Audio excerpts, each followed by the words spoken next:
In my sermon at this time last year, I spoke of postponements and cancellations. Camp Crossfire was canceled.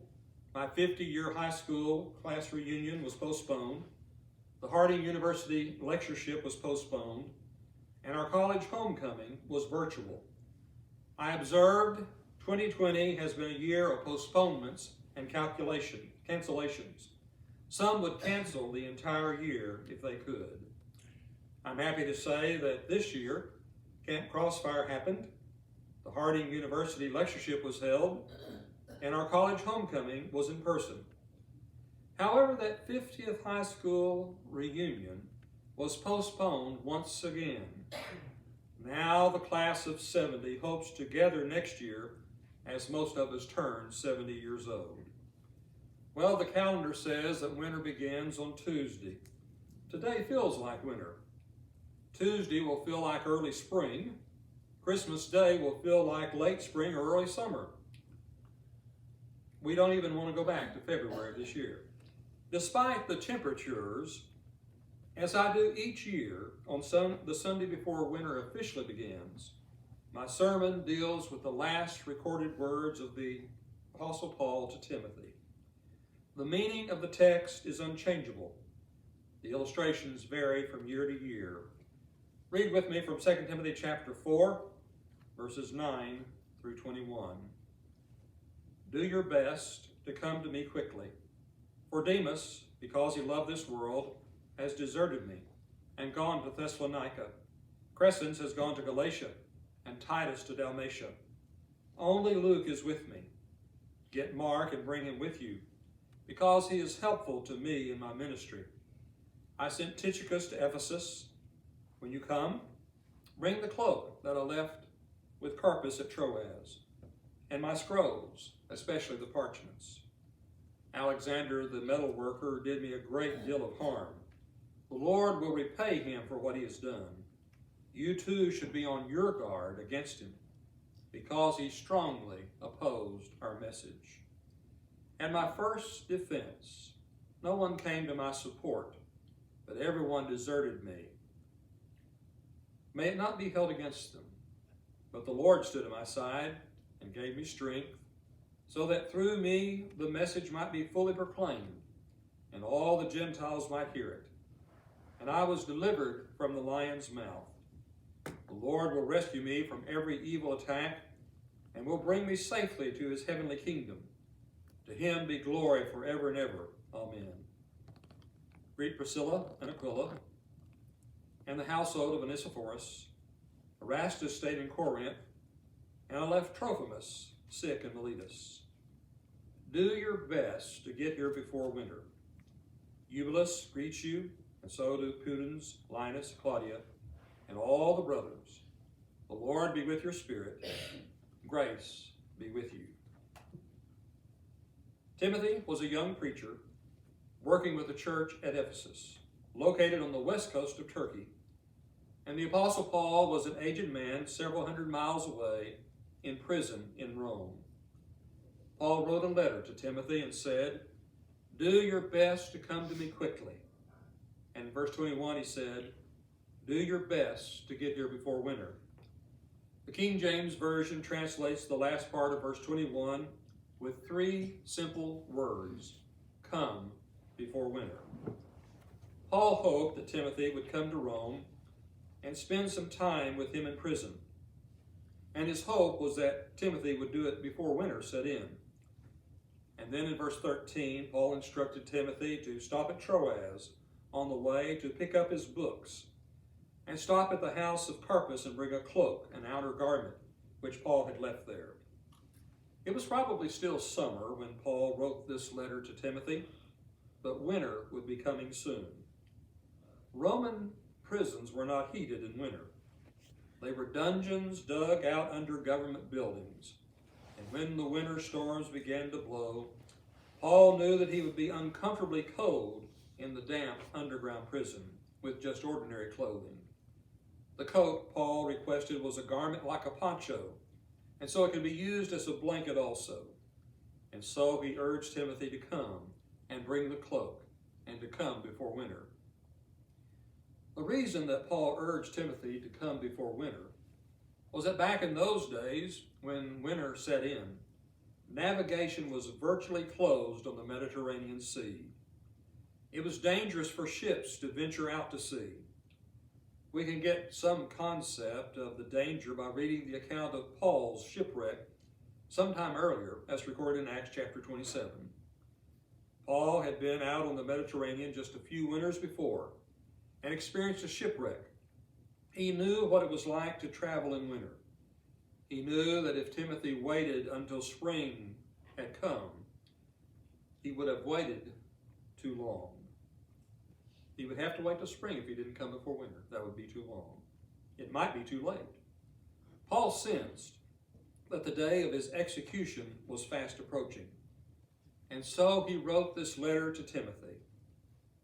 Warren Wiersbe said all the ships would be in port during the winter, since it would be too dangerous for sailing. If Timothy waited too long, he would miss his opportunity to travel to Paul, and then it would be too late. Leon Morris writes, "This is a very moving document as we see the aged apostle facing death, looking back at his service to God, and taking tender concern for his son in the faith, that he be strong in the task to which God has called him." As we come to the end of 2 Timothy chapter 4, we are reading the final recorded words of the Apostle Paul. The curtain will soon close on his life. What was on Paul's mind at the end of his life?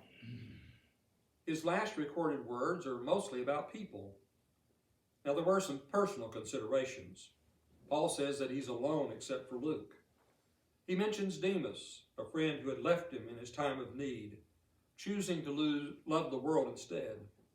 He thought of other good friends, Crescens, Titus, Tychicus, who were serving the Lord in other places. He is grateful that Luke has remained in Rome to give him comfort while in prison. Paul asked Timothy to bring Mark. Some years earlier, Mark had deserted Paul and others on their mission trip. There was such a sharp disagreement over taking Mark on another mission trip that Paul and Barnabas parted company. But now Paul says, he is helpful to me in my ministry. Paul mentions a man named Alexander, the metalworker, who opposed him and did all he could to stop the preaching of the gospel. Paul sends greetings to friends in distant places, and he sends Timothy greetings from friends in Rome.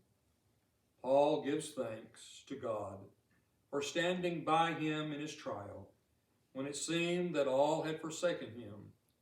The Lord delivered him from the mouth of the lion and will continue to deliver him so that he has complete confidence that he will one day enter the heavenly kingdom. The aged apostle wanted to see his young friend one final time before he died. And so Paul appeals, do your best to come to me quickly. Do your best to get here before winter. It seems that when Paul said, do your best to get here before winter, he was simply saying, before winter, Timothy, or never. If you don't do it now, if you don't come before winter, it will be too late. An application of this text is that procrastination is dangerous. What did Timothy do when he received Paul's letter? We are not told anywhere. But I like to think that Timothy started out and went toward Troas, that he picked up the books, he stopped for the cloak at the house of Carpus, and then sailed on to Rome. When he arrived at Rome, he found Paul in his prison cell. He likely read to him for a number of days from the Scriptures and was with the apostle during the closing weeks of his life. Tradition says that in the spring, Nero condemned Paul to death. I suspect Timothy, Luke, and Mark accompanied the great apostle to the place where, according to tradition, he was beheaded. You know, sometimes there isn't a very good reason why we don't do what we need to do. It is so easy to put things off. Sometimes we even joke about procrastination. A meme on Facebook says, I have a lot of stuff to do today. Now I have a lot of stuff to do tomorrow. Mark Twain said, never put off till tomorrow what may be done day after tomorrow just as well. We all know the feeling of putting off, of procrastinating and waiting too long.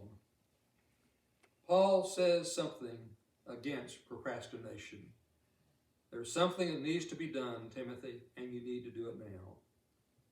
You know, every great opportunity of life has its limitations in time. Art Linkletter, those of us that are old enough remember him, told of how his friend Walter took him out to some property he was developing. There were some bulldozers clearing out some groves, resulting in what looked like a field of dirt clods. Walter encouraged Art to buy up the land surrounding this property. He said in a year or two, it would be worth 20 times what he paid for it. Art thought his enthusiastic friend was delusional, and so Art didn't buy any land. Well, Art's friend was Walt Disney. The development was Disneyland, and Art later said he passed up the chance to make millions. You know, life's opportunities are like that. Always time is passing. You have to take an opportunity when it comes. Paul's message to Timothy says something about time. Time can be used or wasted. It can be invested or squandered. But either way, once used, it can never be regained. Part of Paul's message to Timothy is get prepared. That's what he's trying to do himself. Paul is facing winter, and he isn't waiting until it comes to get ready. Even now, he is in the winter of the Spirit. He writes, "For I am already being poured out like a drink offering, and the time has come for my departure." But he is coping. He has what it takes to get through the winter to the time when spring breaks through, whether it is in this life or the next. Kenny Chesney sang, "I turned on the evening news, saw an old man being interviewed, turning 102 today, asking what's the secret to life. He looked up from his old pipe, laughed and said, 'All I can say is, don't blink.' Just like that, you're 6 years old, and you take a nap, and you wake up and you're 25, and your high school sweetheart becomes your wife. Don't blink. You just might miss your babies growing like mine did, turning into moms and dads. Next thing you know, your better half of 50 years is there in bed, and you're praying God takes you instead. Trust me, friends, 100 years goes faster than you think, so don't blink." I was glued to my TV when I looked, like he looked at me and said, "Best start putting first things first. Because when your hourglass runs out of sand, you can't flip it over and start again. Take every breath God gives you for what it's worth." Life in reality is like the blink of an eye. If we blink, we'll miss things. Well, you know, we need to come before winter in several areas of life. We need to do that in regard to our friends. Claire Booth Luce, then 75 years old, was asked, "Do you have any regrets?" She answered, "Yes, I could have been a better person, kinder and more tolerant. Sometimes I'll wake up in the middle of the night and I remember a girlhood friend of mine who had a brain tumor and called me 3 times to come and see her. I was always too busy, and when she died, I was profoundly ashamed. I still remember that after 56 years. How many times have you wanted to write a letter to someone and never did? How many times have you wanted to call someone on the telephone or send someone an email and never did? How many times have you wanted to say I'm sorry to someone and never did? How many times have you wanted to say I love you to someone and never did? How many times have you wanted to say thank you and never did? Ralph Waldo Emerson said, "You can never do a kindness too soon, for you never know how soon it will be too late." Too often, our intentions don't get translated into actions. But the smallest deed is better than the biggest intention. And in regard to our friends, is there a friend with whom we need to share the gospel? We need to come before winter as it regards our family. If you intend to spend time with your children, do it now. They will grow up, and they may very well move off to other parts of the United States or the world. But just remember, those children who are taking up so much of your time won't be at home forever. There are many things you can do later, but you only have now to raise your children. And it's important to remember that we only have a short time to teach our children about God and His Word. This year, in regards to family and friends, I have witnessed the love of a father for his 41-year-old son who grew sicker and sicker and then died. This year, I have witnessed the love of a son as he cared for his aging parents before their death. This year, I have witnessed the love of a daughter for her aging, dying mother.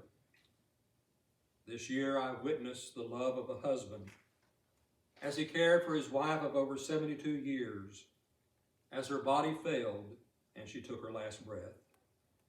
This year, I've witnessed the love of a husband as he cared for his wife as she forgot her memories and then died unexpectedly.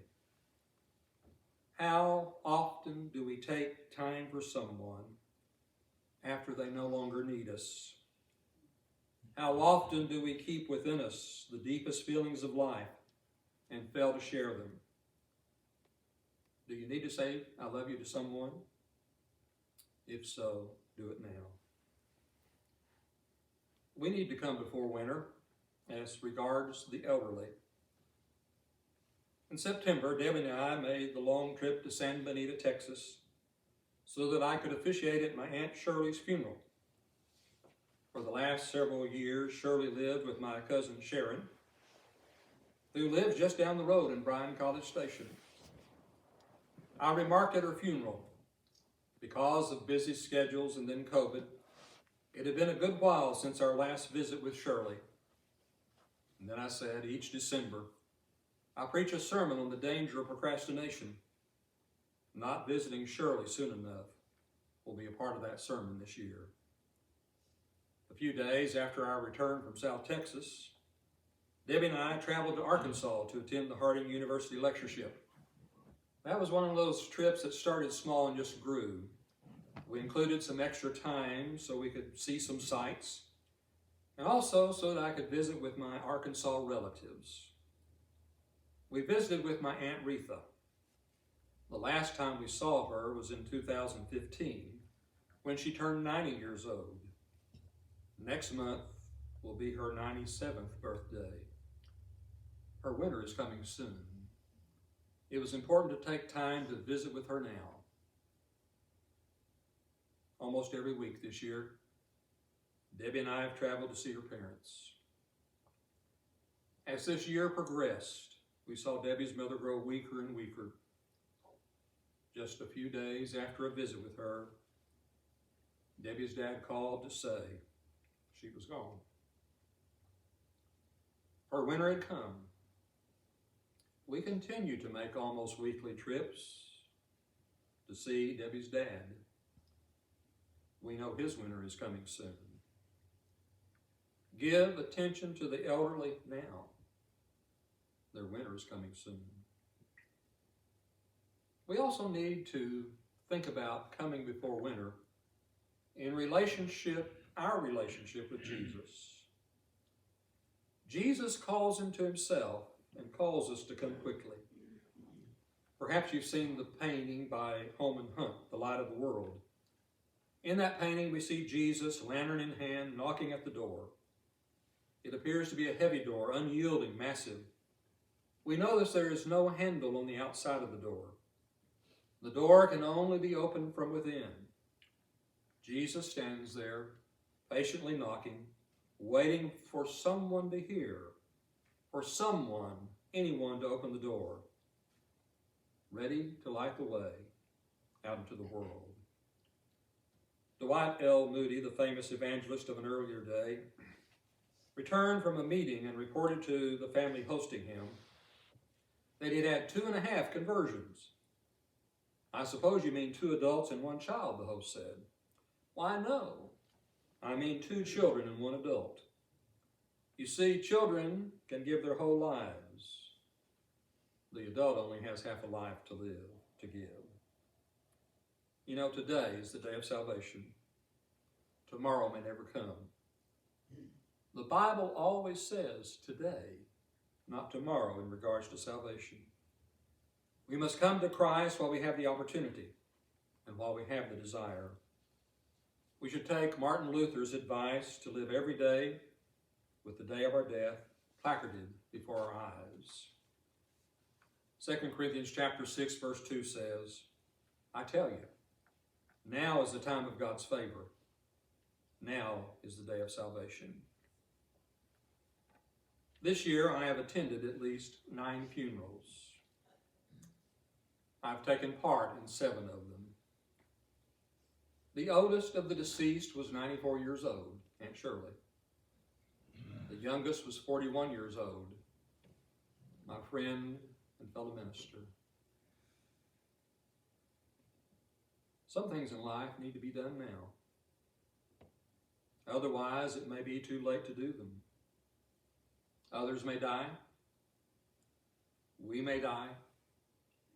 Jesus may come. The story is told of 3 apprentices of Satan that were coming to earth for their first assignment. They met with Satan, who asked them what strategy they planned to follow. The first one said, "I will tell people there is no God." "That," said Satan, "will not work, because in their heart of hearts they know there is a God." "I will tell them," said the second, "that there is no hell." "That won't work, because there is so much evil on earth, they know there must be a hell." The third apprentice thought for a moment, and then he said, "I will tell them that there is no hurry. I will tell them that there is no hurry." "Go," said Satan. "Tell them that, and you will ruin them by the millions." Scripture says there is a hurry. Come quickly. Come before winter.